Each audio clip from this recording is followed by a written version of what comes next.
Welcome to the webinar in a series on helping dancers help themselves, mental health and performing artists. Today's topic is psychological readiness. I'm Bonnie Robson. These webinar recordings have been made available from the International Association of Dance Medicine and Science. Remember that the presenters are fully aware that these experiences are highly individualized and that any suggestion may not work for every individual. Technical info. Link of the recording will be shared and available on the iAdams app, YouTube channel, Facebook page, and Instagram. Our expert panel, Dr. Nancy Cadle, Dr. Linda Mannering, Dr. Paula Thompson, Mr. Peter Luton-Brain, the president of iAdams, will talk about becoming psychologically ready. Dr. Linda Mannering, can you help us develop more confidence? So I first wanted to talk about hugs are so vitally important, and touching another individual is incredibly important for our biological system and our psychological system. In fact, when we hug somebody, there is a chemical that's secreted called oxytocin. And oxytocin, they call it the love hormone or the cuddle hormone, that is released. It bonds us together. So I would just like to say that hugs are vitally important for us. But I also want to provide a note of caution, because if you're going to rush to hug somebody and be in very close proximity, make decisions about what is comfortable for ourselves and what our own boundaries might be. So if somebody invades your personal space and they come within 3 feet of you and you're not comfortable, what is it that you can say to them using I words that suggest that you're not comfortable, rather than saying, back off, you get away from me? Approach them in kind, sensitive, socially responsible expressions, and express yourself by saying, I don't feel comfortable with this, would you mind?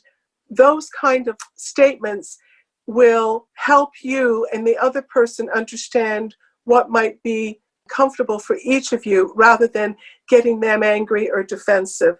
Thank you, Dr. Mannering. You've allowed us to image what we might experience.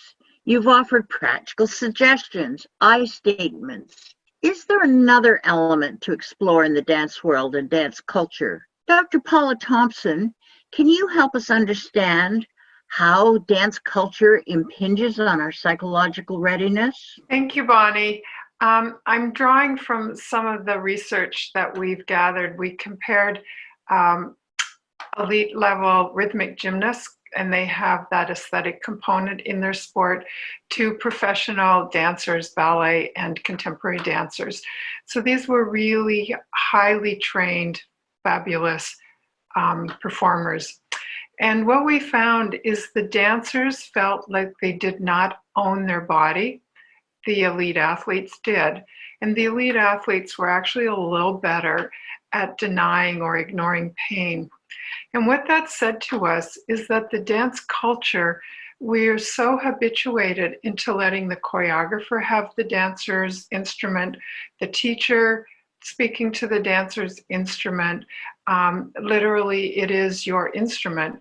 And so we don't feel like we necessarily own our body.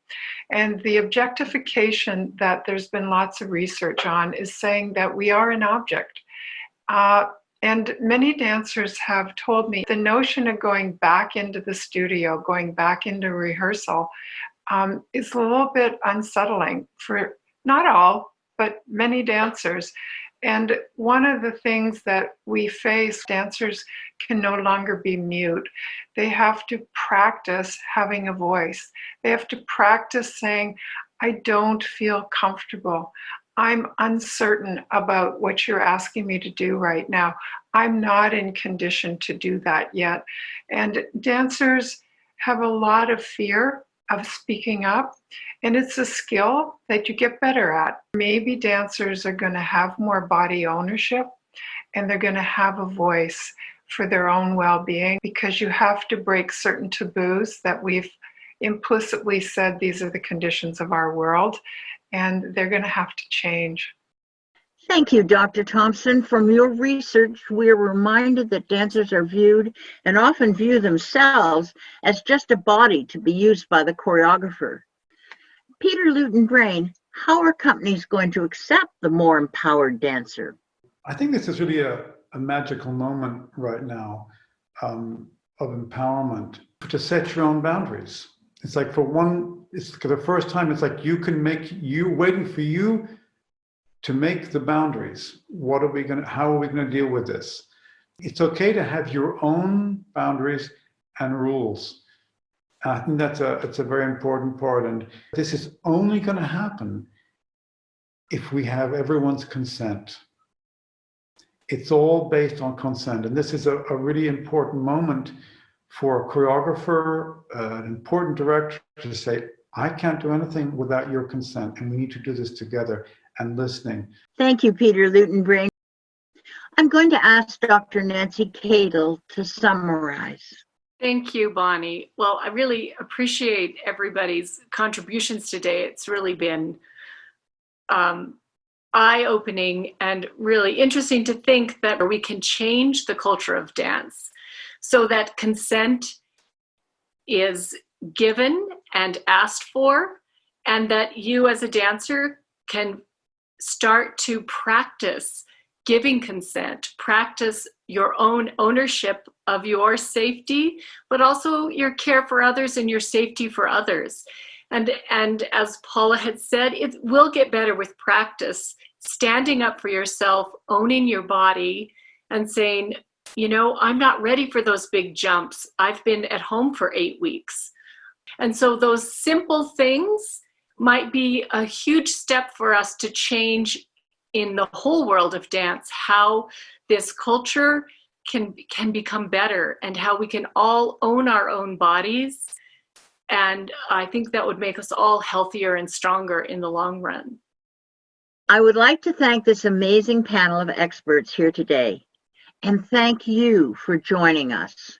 We look forward to seeing you again